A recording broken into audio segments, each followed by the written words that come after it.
Family drama. First story is titled, Am I the a-hole for telling my siblings I want nothing to do with our mother's funeral and won't help pay for it? I, 24 female, am the youngest of 5. My siblings are John, 33 male, Lucy, 32 female, Nathan, 30 male, and Erica, 28 female. Their, and possibly my, father left when our mother was pregnant with me. I say possibly mine because I do not know if he is my father or if another man is. Nobody does really. But anyway, our mother was an alcoholic and neglectful to us. My siblings all cut and run as soon as they could and left me alone with her. They never visited, refused to help me, and rarely called our mother. I was left to face her verbal abuse. I was there to pick up after her. She was not a good mother, and once I moved out, I cut her off completely. My siblings were upset I abandoned our mother, and our relationship has been tense since. I hate that they expected me to look after the woman who pushed me out, because that's all she did. Our mother became ill sometime last year, and in July, they were told she would not make it. I did not see her. They tried to talk me around, but like I told them, I made my peace years ago and I owed her absolutely nothing. She died very recently, and now they want me to attend a funeral and help pay for it. I said no. They tried to guilt me into it. I told them I want nothing to do with the funeral, and I was not going to spend a thing on the woman who treated me like crap. More guilt trips happened, and then I pointed out I did it alone for 4 years. I had to clean up her puke, bathe her, make sure she didn't hurt herself. I had to clean puke off myself more times than I care to remember. I had to fend for myself all alone. I did my time. I was done. They are pissed, upset, hurting, etc. And I get it. But I don't think I owe them either. They didn't help me when I needed it, so why would I help them now? Am I the a-hole? Now for the top comments of this post. My siblings were upset I abandoned our mother. Not the a-hole. You didn't abandon her. You moved out as soon as you could, which is exactly what your siblings did. You spent a significant amount of time looking after her on your own. I'd say you've done more than your fair share. OP's siblings abandoned her. And this twisted narrative that she left her mom is probably just so they don't have to face that they left their small sister alone with their alcohol-sick parent. Shame on them. OP is the scapegoat, and the others are upset that she's rocking the boat. Her siblings were raised by a very toxic person, so it's no surprise that they are dysfunctional as well. Definitely not the a-hole, and she is justified in cutting her siblings off if they continue their behavior. Not the a-hole. I think it's hypocritical of them to say you abandoned her when they left as soon as they could and didn't look back. I would have said no a-holes here because they are also dealing with a neglectful childhood and all the trauma associated, but they have absolutely no right to hound you to be a part of anything you don't want to be. I think you're really strong for standing your ground here. All the best, OP. This is how I feel. Like, I get they might have forgiven her, and that's great for them. Maybe they care more now. But that doesn't mean I need to. I was left alone with her the longest. I took care of her the most. I do not owe any of them more than I already did. Have they given you any reason for why they expected you to stay and take care of her when not one of them were willing to do it? Well, the younger of my 2 sisters said that time we fought about it, back when I moved out, that I was born into it so it was easier for me. But in general, no. Not the a-hole. You don't owe any of them anything. You've more than done your time and you deserve better. Enjoy your life and be happy on your own terms. Yes, I would have not stayed as long as I did, but I had nowhere to go, and I knew it would be hard as F to find some place for me that wouldn't get CPS involved. Now for the second story. My mother recently passed away and my wife won't stop making jokes and acting excited about it. It's really hurting our marriage. What do I do? My mother passed away last week from lung cancer.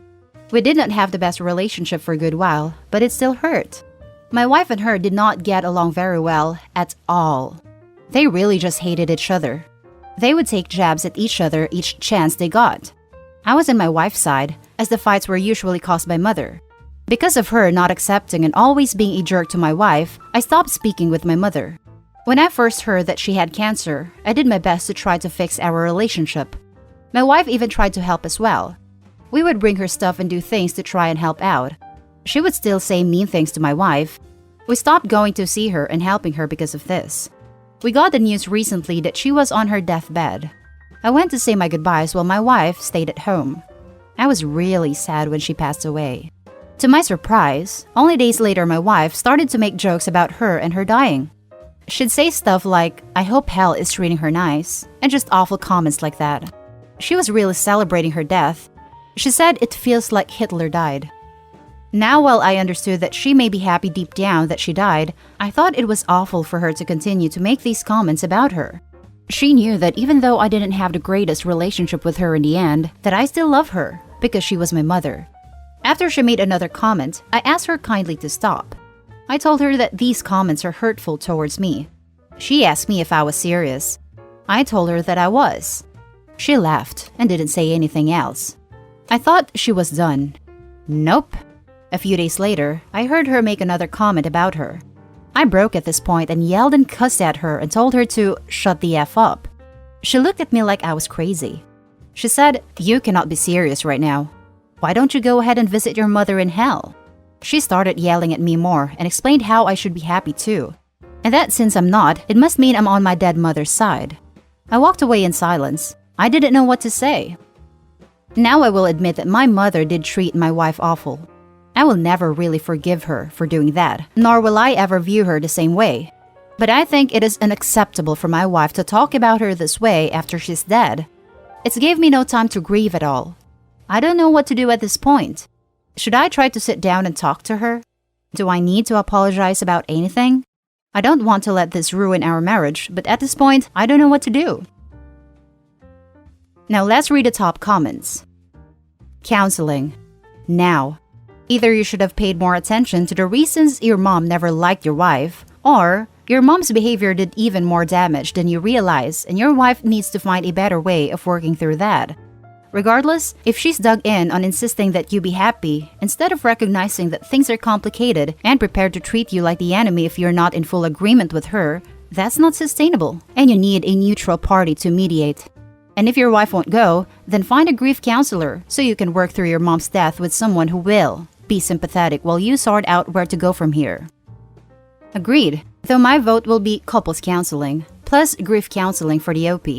Individual counseling/therapy is for people who think they need/want it, and the wife doesn't think she needs/wants it.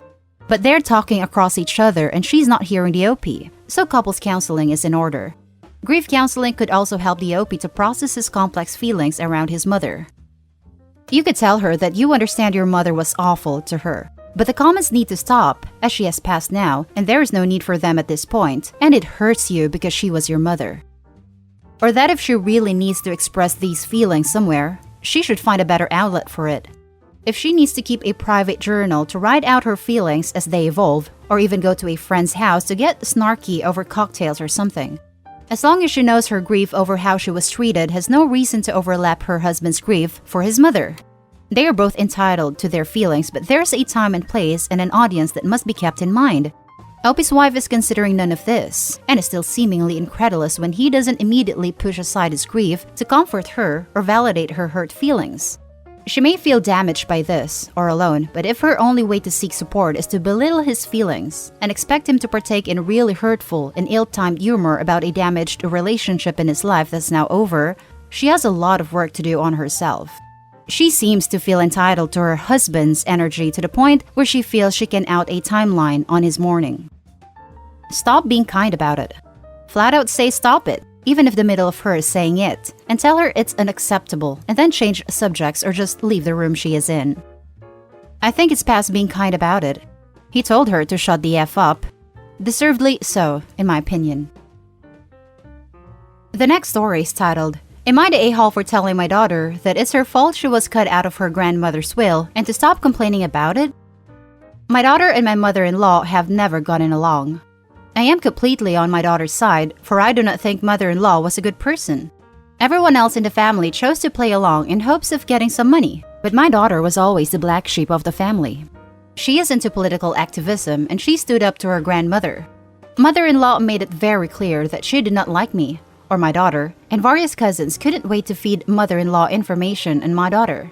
When my daughter got married, mother-in-law is literally scowling on all of the pictures, because my daughter did not wear white. To me, it was abundantly clear that she was not going to get anything in the will, but I was proud of her for making her own decisions. Mother-in-law died 6 months ago. It was fairly unexpected, but she was 80, so she had plenty of time to consider her will. And if anyone needs context on how bad the relationship was, she did not want to see either of us when she was in the hospital. As I expected, she only left money to the family members who obeyed her, but my daughter was devastated. She has been complaining for the past 6 months about how her cousins' lives have changed. They will never have to worry about anything. They are buying the fancy houses, planning huge trips, and I am tired of listening to it. I snapped at her last night that it is her fault. I later elaborated that I meant they were her choices, and that she knew what she was risking. For the record, she is not a teenager. She is married with 2 kids, but she got very upset and said I was siding with her grandmother. Now for the top comments. Not the a-hole. She needs to build a bridge and get over it. At the end of the day, when someone writes a will, it's entirely up to them who they leave money to. If she didn't get on with her gran, why would she want her money anyway? Because it's money? I would take anyone's money. Not the a-hole. Your mother-in-law could bequeath her estate to whom she pleased, and your daughter willingly chose not to play grandma's game. I am expecting to be in a similar position as my son and my mother are inseparable, but my daughter is mouthy, difficult, stubborn, such that grandma doesn't want to be around her much even as a young child. I will tell my daughter the same thing if needed. Not the a-hole. Actions have consequences, even when those actions aren't necessarily wrong at the time. No a-holes here, except Granny. Her grandmother was toxic, and her cousins enjoyed participating in the toxicity and eventually profited from that. How freaking gross. You aren't siding with her nasty grandmother so much as acknowledging that neither of you participated in the toxicity, which means you got no windfall from her death. Your daughter can regret that, but hopefully she also owns that she lived her most authentic life without someone wanting to dictate the color of her wedding dress or other pretty parts of her life. Now for the last story, am I the a-hole for not wanting to name my daughter after my husband's late wife? The situation is horrible. I'm literally losing sleep over this. My 32 female, husband 36 male, lost his late wife to cancer. They were married for just 3 years, and he still has contact and a very good relationship with her family, which is a good thing. I met him in about a year after his wife's death. We dated casually for a few months till he told me about his feelings and wanting to be in a serious relationship with me. We've married for 6 months now. I'm 18 weeks pregnant with a baby girl. My husband decided to name our daughter after his late wife, right after we got back from ultrasound appointment with the doctor. We started discussing this. It was not okay for him to decide without even talking to me. I wanted us to start looking for trendy names, but he declined and insisted on going with his late wife's name. I was so mad, I couldn't even call mom to give her the happy news. I tried approaching him again, but he told me that I was just hating the name because of what it meant to him. He then literally started calling her with that name, and to make matters worse, he contacted her family and told them he was going to name our daughter after her. When he told me that, I was so upset I yelled at him for not even considering that I too get a say in this. But he doubled down, saying there wouldn't have been possible without him, so he has a right to name our baby after his late wife and wouldn't accept any other name. I'm stressing out, and I feel awful. Not to mention he actually thinks that my feelings don't matter one bit, and his late wife's family are clearly more important. Silent treatment is his way of getting me to apologize, but I'm so hurt by this treatment, and I just can't have him go with that name. Am I the a-hole here? Now for the top comments. Not the a-hole. The red flags are him naming the baby without even considering your input, refusing to acknowledge that you, as the mom, have a say in the name, and trying to socially manipulate you by telling his late wife's family. You need to get some space from this man and reevaluate your choices. Therapy at least for both of you, if you choose to try and save this relationship. Thank you for this. I hate bringing to dump him because he's clearly in need of some therapeutic work. But I'm also thinking OP should be wary of letting him sign the birth certificate. How can he not realize how he's traumatizing his daughter? Hi, named you after my first wife. And how he's not being a massive a-hole, establishing the name. So many red flags, OP. So many. This. Really hope you take a beat to evaluate your relationship because this is more than just a name, which itself is controversial. You are her mother. And you get an equal say in her name. This is a very worrying sign. Does he bulldoze you in other parts of the relationship? And for what it's worth, when he tries to pull the "I helped create her" card, here's some receipts for you. 1. You put in just as much work in the conception as he did. 2. You are carrying her for 9 months. 3. You're birthing her. So you're actually doing far, far more work than the couple of pumps it took from him. Yes, you're right. I wish he could understand how much he's hurting me right now. And the fact that he told his late wife's family that he is going to name our daughter after her is so upsetting. He should have told me. I never expected he'll pull this, especially after the doctor's appointment. Not the a-hole.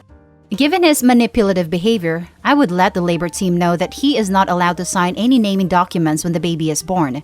He could try to go behind your back and name her while you are exhausted from birth. Yes, ultimately the one giving birth is the one who the hospitals defer to on the birth certificate. If OP wants to stay with her husband and try to make this work, reminding him of the fact could potentially shake some sense into him and at least open the door to having a real conversation. Maybe. Husband, I want to involve you in the name and make this a joint decision. But if you keep doubling down on name and refuse to engage with me on choosing the name, I'll be forced to move forward with choosing a name alone. I would really prefer to not have to do that. And those are the stories for this video, guys. As always, leave a comment below and don't forget to hit like and subscribe for more content. I'll catch you in the next one. Stay safe.